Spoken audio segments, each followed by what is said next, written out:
All right. Good evening. How are you all? We're here starting a new book. It's a short book. Well, novella really. It's 4 chapters, and it is Lost Tribe of the Sith Precipice. So settle back in here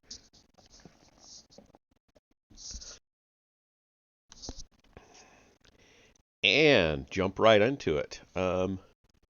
Still haven't figured out how to switch my feed all that well to show you what I have on my screen if it's not my game capture. Um, haven't had time to work it out. So you don't get to see this cover either. Maybe I'll put it on Twitter. All right. Here we go. This is by John Jackson Miller. Came out in 2009, in case you care. And it starts 5,000 years before the Battle of Yavin.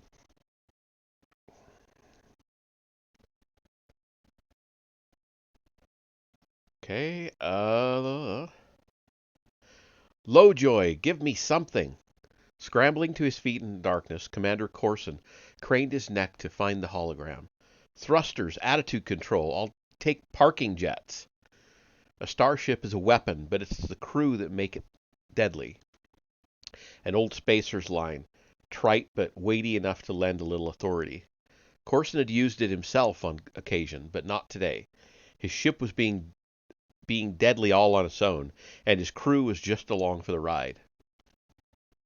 We've got nothing, Commander.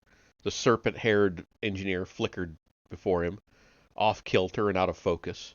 Corson knew things below decks must be bad if his upright, uptight, hoed-in genius was off balance. Reactors are down, and we've got structural failures in the hull, both aft and... Lovejoy shrieked in agony, her tendrils bursting into a mane of fire that sent her reeling out of view. Corson barely suppressed a startled laugh. In calmer times, half a standard hour ago, he'd joked that Hoden were half tree, but that was hardly appropriate when the whole engineering deck was going up. The hull had ruptured again.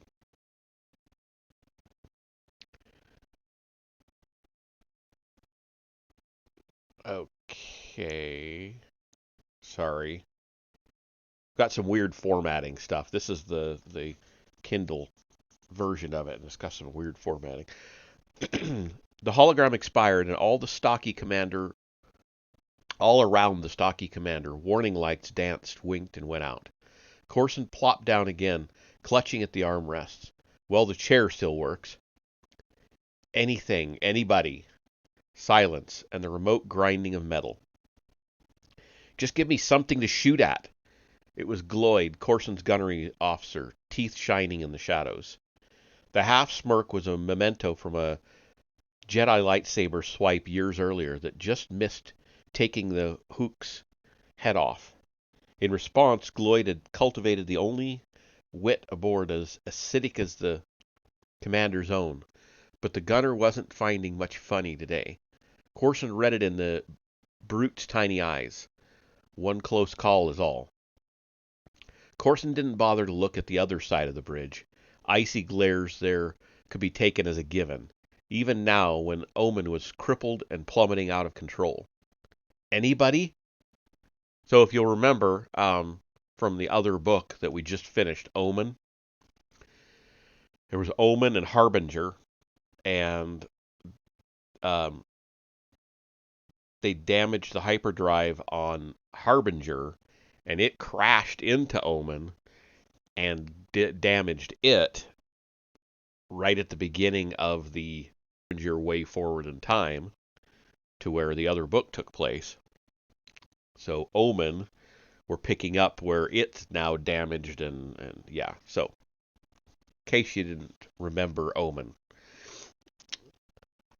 Even now, Corson's bushy eyebrows flared into a black V. What was wrong with them? The adage was right. A ship needed a crew united in purpose. Only the purpose of being Sith was the exaltation of self. Every ensign an emperor. Every rival's misstep an opportunity. Well, here's an opportunity, he thought. Solve this someone, and you can flat out have the blasted comfy chair. Sith power games. They didn't mean much now, not against the insistent gravity below. Corson looked up again at the forward viewport. The vast azure orb visible earlier was gone, replaced by light, gas, and grit raining upward. The latter two he knew came from the guts of his own ship, losing the fight against the alien atmosphere. Whatever it was, the planet had omen now. A jolt and more screams. This wouldn't last long. Remember, he yelled, looking at them for the first time since it had started. You wanted to be here. Okay. And they had, most of them anyway. Omen had been the ship to get when the Sith mining flotilla gathered at Primus Golud. The Massassi shock troops in the hold didn't care where they went. Who knew what the Massassi even thought half the time, presuming they did at all. But many sentients who had a choice in the matter picked Omen. Sayes, captain of the Harbinger, was a fallen Jedi, an unknown quantity. You couldn't trust someone the Jedi couldn't trust, and they would trust just about anyone. Yaru Corson, the crew members knew, a Sith captain. Owning a smile was rare enough and always suspect. But Corson had been at it for 20 standard years, long enough those who'd served under him to spread the word. A Corson ship was an easy ride. Just not today.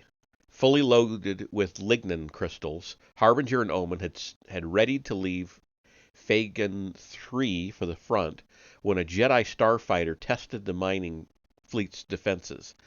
While the crescent-shaped blades tangled with the intruder, Corson's crew made preparations to jump to hyperspace.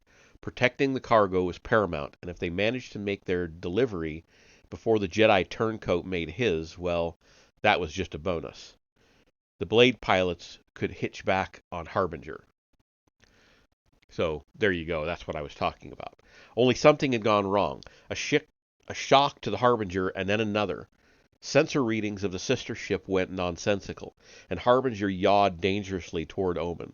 Before the collision warning could sound, Corson's navigator reflexively engaged the hyperdrive. It had been in the nick of time. Or maybe not. Not the way Omen was giving up its vitals now. They did hit us, Corson knew. The telemetry might have told him, had they had any. The ship had been knocked off course by an astronomical hair, but it was enough. Commander Corson had never felt an encounter with a gravity well in hyperspace, and neither had any of his crew. Stories required survivors, but it felt as though space itself had yawned open near the passing Omen, kneading at the ship's alloyed superstructure like putty. It lasted but a fraction of a second, if time even existed there. The escape was worse than the contact. A sickly snap, and shielding failed. Bulkheads gave, and then the armory. The armory had exploded. That was easy enough to know from the gaping hole in the underside of the ship. That it had exploded in hyperspace was a matter of inference. They were still alive. Grenades, bombs, and all the other pleasantries his secondary cargo, the Massassi, were taking to Kirik would have gone up in a theatrical flourish, taking the ship with it. But instead, the armory had simply vanished, along with an impressive chunk of Omen's quarterdeck. The physics in hyperspace were unpredictable by definition.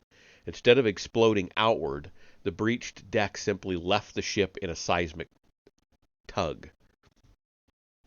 Corson could imagine the erupting munitions dropping out of hyperspace light years behind the Omen. Wherever it was, that would mean a bad day for someone. Oh wait, it's already my turn. Omen had shuddered into real space, decelerating madly, and taking dead aim at a blister of blue hanging before a brilliant star. Was that the source of the mass shadow that had interrupted their trip? Who cared? It was about to end it. Captured, Omen had skipped and bounced across the crystal ocean of air until the descent began in earnest. It had claimed his engineer, probably all of his engineers, but the command deck still held. Tapani craftsmanship, Corson marveled. They were falling, but for the moment they were still alive. Why isn't he dead? Half mesmerized by the streamers of fire erupting outside, at least the omen was belly down for this bounce. Corson only vaguely grew aware of harsh words to his left. You shouldn't have made the jump, stabbed the young voice. Why isn't he dead? Commander Corson straightened and gave his half-brother an incredulous stare. I know you're not talking to me. Devore Corson jabbed a gloved hand past the commander to a frail man, still jabbing futilely at his control panel and looking very alone. That navigator of yours, why isn't he dead? Maybe he's on the wrong deck? Yaru! It wasn't a joke, of course. Boyle Marcombe had been guiding Sith ships through the weirdness of hyperspace since the middle of Marka Ragnos' rule. Boyle hadn't been at his best in years, but Yaru Corson knew a former helmsman of his father's was always worth having. Not today, though. Whatever had happened back there, it would rightfully be laid at the navigator's feet. But assigning blame in the middle of a firestorm? That was Devore all over. We'll do this later, the elder Corson said from the command chair. If there is a later. Anger flashed in Devore's eyes.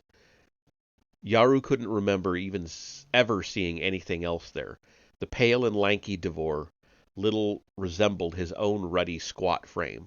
Also the shape of their father.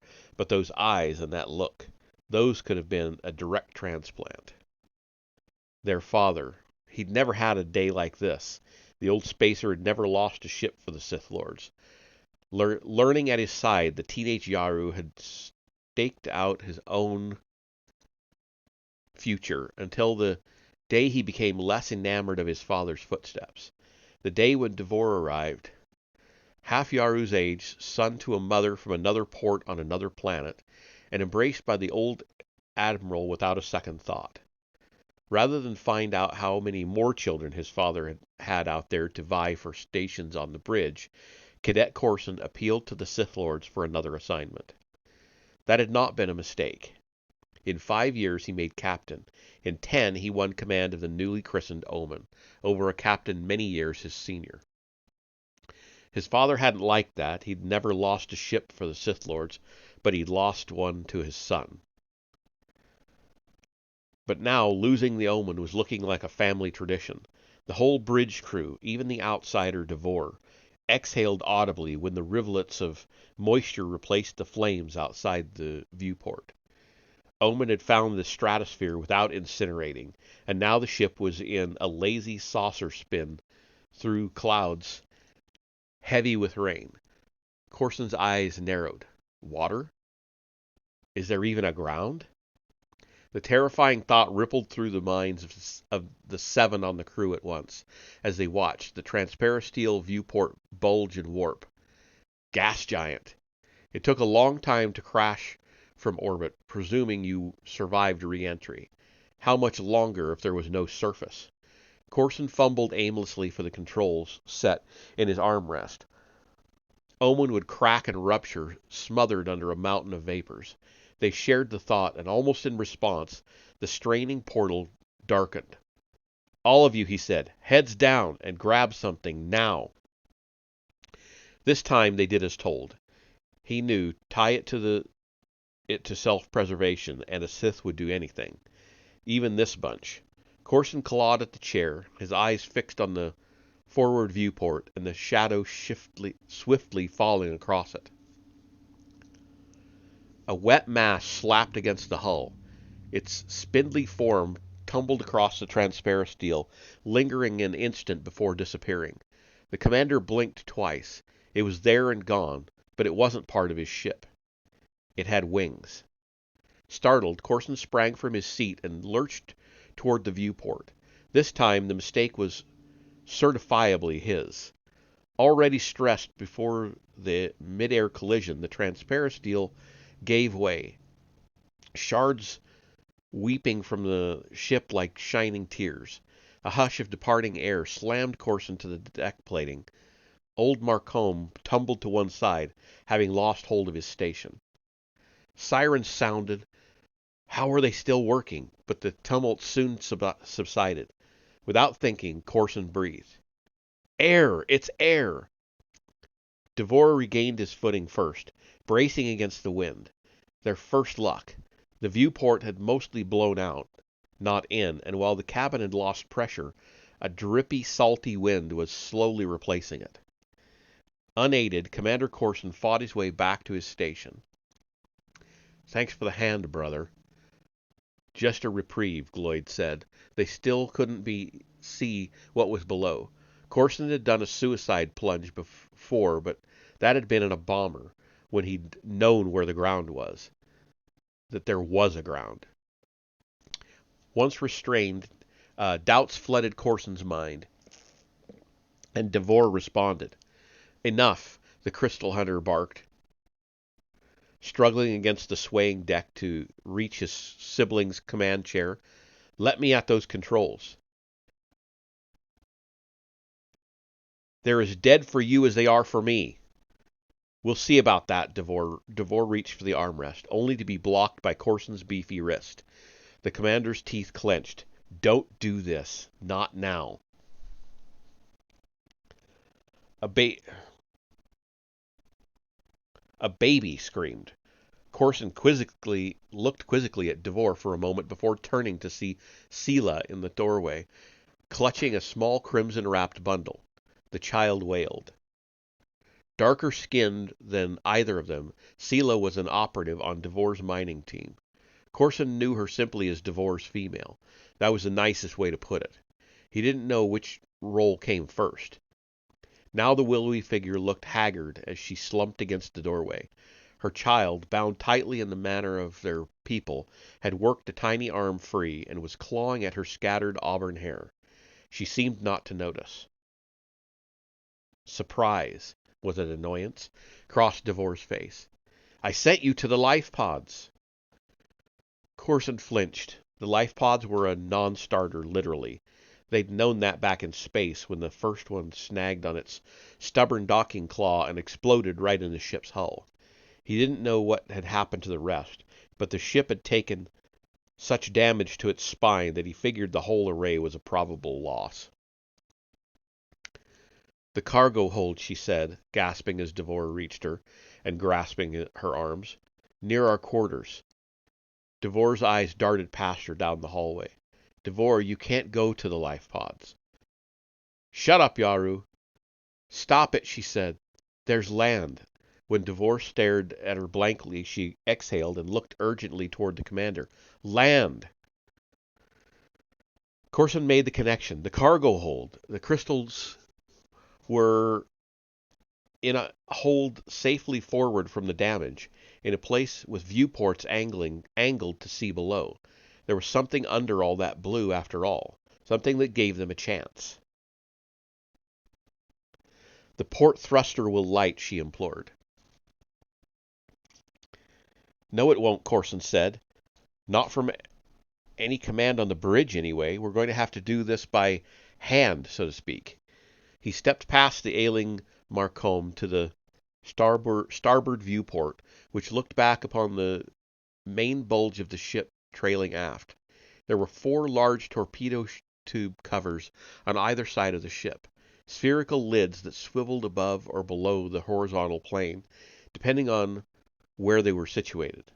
They never opened those covers in atmospheres, for fear of the drag they would cause. That design flaw might save them. Gloyd, will they work? They'll cycle once, but without power we're going to have to set off the firing pins to open them. Devore gawked. We're not going out there. They were still at terminal velocity, but Corson was moving, too, bustling past his brother to the port viewport. Everyone, to either side. Sela and another crewman stepped to the right pane. Devore, glaring, reluctantly joined her.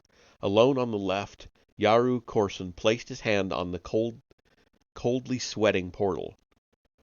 Outside, meters away, he found one of the massive circular covers, and the small box mounted to to its side, no larger than a comlink.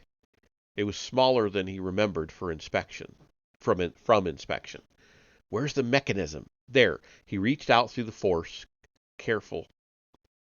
Top torpedo door, both sides. Now! With a determined mental act, Corson triggered the firing pin. A large bolt released explosively, shooting ahead, and the mammoth tube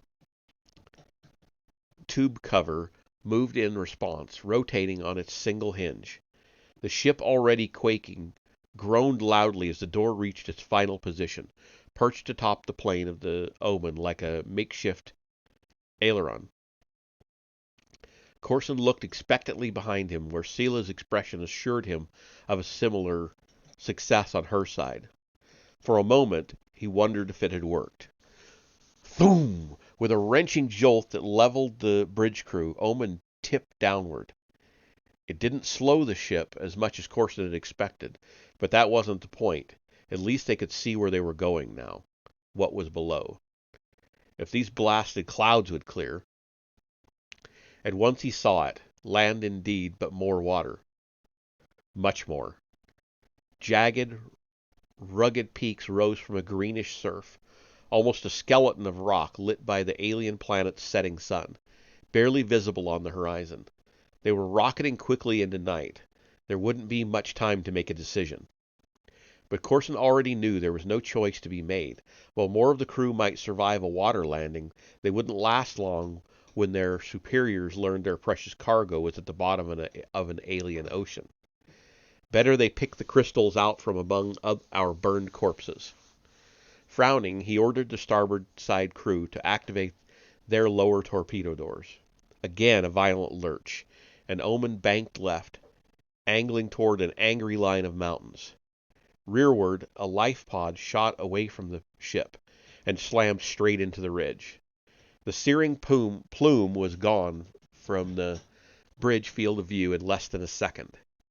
Gloyd's torpedo crew would be envious, Corson thought, shaking his head and blowing out a big breath. Still people alive back there. They're still trying. Omen cleared a snow-covered peak by less than 100 meters. Dark water opened up below, another course correction, and Omen was quickly running out of torpedo tubes. Another life pod launched, arcing down and away. Only when the small craft neared the surface did its pilot, if it had one, get the engine going.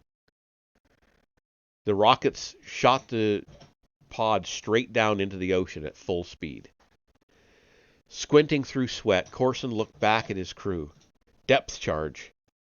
Fine time for a mixed warfare drill. Even Gloyd didn't laugh at that one, but it wasn't propriety the commander saw as he turned. It was what was ahead. More sharp mountains rising from the waters, including a mountain meant for them. Corson reeled back to his chair. Stations! Sela wandered in a panic, nearly losing the wailing Jared as she staggered. She had no station, no defensive position. She began to cross to Devore, frozen at his terminal. There was no time. A hand reached for her. Yaru yanked her close, pushing her down behind the command chair into a protective crouch. The act cost him. Omen slammed into a granite ridge at an angle, losing the fight and still more of itself. The impact threw Commander Corson forward against the bulkhead, nearly impaling him on the remaining shards of the smashed viewport. Gloyd and Marcombe strained to move toward him, but Omen was still on the move, clipping another rocky rise and spiraling downward. Something exploded, strewing flaming wreckage in the ship's grinding wake. Agonizingly, Omen spun forward again, the torpedo doors that had been their makeshift air brakes snapping like driftwood as it slid. Down a gravelly incline it skidded, showering stones in all directions. Corson, his forehead bleeding, looked up and out to see nothing. Omen continued to slide toward an abyss. It had run out of mountain. Stop! Stop! Stop! Silence. Corson coughed and opened his eyes. They were still alive. No, Sela said, kneeling and clinging to Jared. We're already dead. Thanks to you, she did not say, but Corson felt the words streaming at him through the force. He didn't need the help. Her eyes said plenty. And that's it. That's the chapter. And there are only 4 chapters, so they seem like they're going to be fairly short. And yeah. So we will pick that up. What day? Monday. We'll pick that up Monday for the second chapter. So I'm going to go ahead and end this session and be back in a few minutes with some Resident Evil 7 Biohazard. I always want to say Bioshock. Biohazard. All right? See you in a few minutes.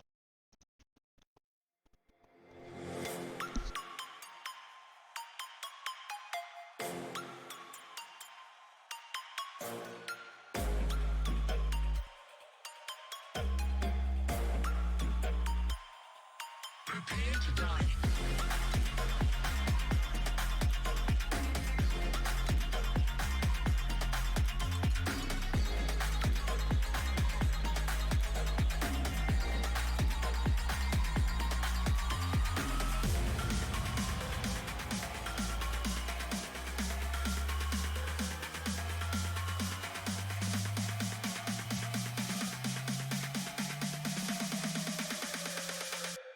Prepare to die.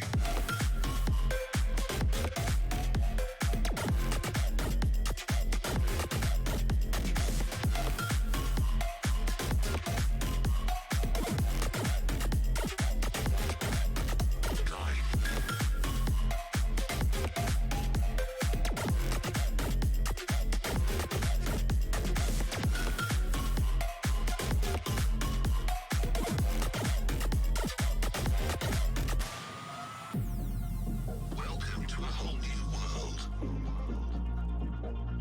Your planet is now under Mid-Ranger's control. Humanity will be exterminated.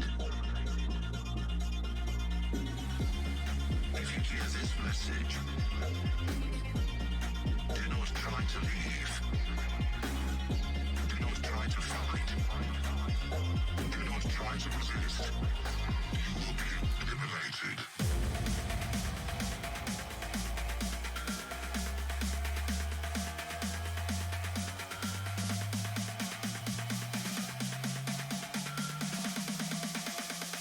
You will be eliminated.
Prepare to die.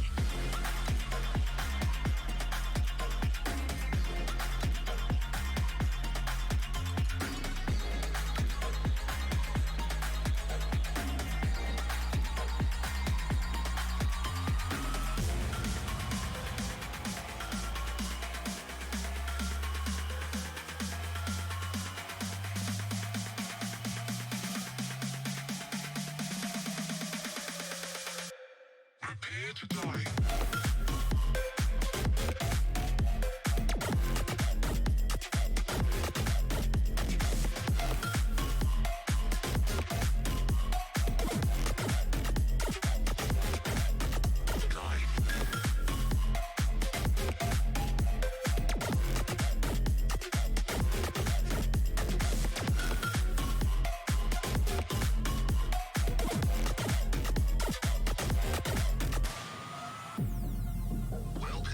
whole new world. Your planet is now under Mid-Ranger's control. Humanity will be exterminated. If you hear this message, do not try to leave. Do not try to fight. Do not try to resist. You will be eliminated.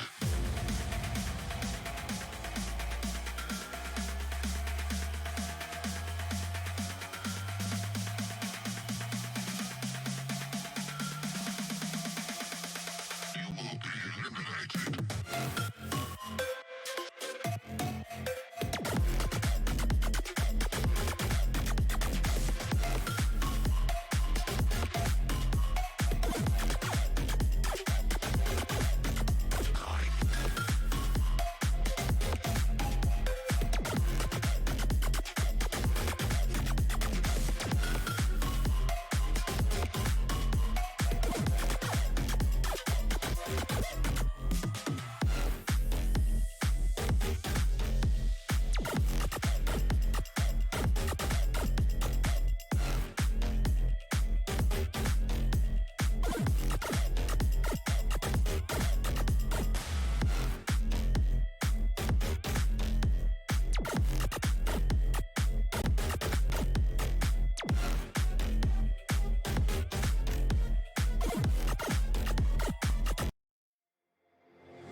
Prepare to die.